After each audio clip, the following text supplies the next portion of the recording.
मैं चंदन कुमार, अभी हम बैकुंठपुर बरंडा पंचायत में है और ये टोला तारा है।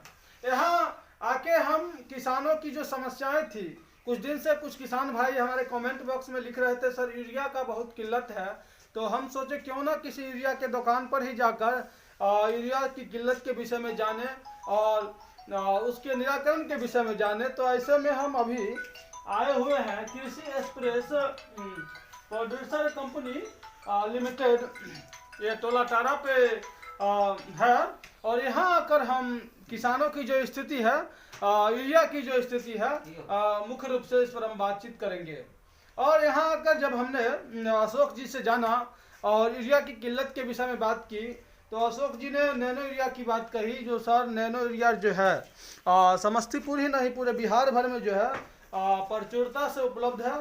तो आइए हम जानते हैं कि नैनो यूरिया का उपयोग कैसे करें, उपयोग करने का क्या तरीका है। सबसे पहले जानिए कि यूरिया का प्रयोग किसान जो है खेत में क्यों करते हैं। यूरिया नाइट्रोजन का मुख्य स्रोत है, जो कार्बन डाइऑक्साइड और प्रोटीन का संरचनात्मक वृद्धि में सहायक होता है। तो यूरिया के माध्यम से जो है किसान अपनी मिट्टी के स्थिति को मजबूत करते हैं। यूरिया एक रासायनिक खाद है, जीवित खाद भी जिसे कहते हैं। यदि छिड़काव की बात करें तो नैनो यूरिया का छिड़काव सुबह और शाम के समय जब पत्ती पे जो है ओस की बूंदे नहीं रहे तब करना है। यदि यूरिया की छिड़काव के 12 घंटे बाद तक यदि वर्षा हो जाती है तो यूरिया का छिड़काव जो है नैनो यूरिया का छिड़काव दोबारा करना चाहिए। यदि प्रयोग विधि की बात करें तो प्रयोग विधि मतलब 2 से 3 प्रति ml के दर से आप जो है इसका छिड़काव कर सकते हैं।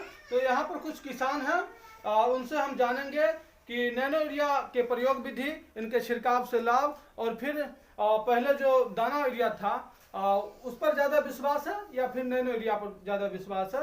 इस विषय में यहाँ पर के किसानों से ही हम बातचीत करते हैं। हमारे साथ बातचीत करने के लिए जुड़ेंगे, क्या नाम है सर आपका? आगे आइए।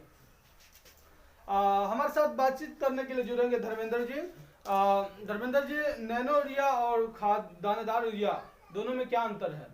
दोनों के प्रयोग, कौन सा प्रयोग अभी अपने खेत में नैनो यूरिया का प्रयोग किए या दानेदार यूरिया का प्रयोग, कौन यूरिया का प्रयोग किए हैं बताएं?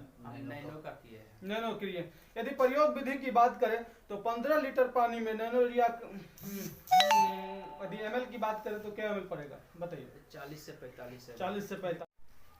अशोक जी, बिहार की आवाज़ से बातचीत करने के लिए आपका धन्यवाद। अशोक जी, अभी हम मुख्य रूप से यूरिया की कुछ बातें हैं, कठिनाइयां हैं, इसे जानने के लिए आपके पास आए हैं। हमारे दर्शक यूरिया के विषय में बता रहे थे कि यूरिया जो है बिहार में, समस्तीपुर में सभी जगह जो है प्रचुरता से उपलब्ध नहीं है।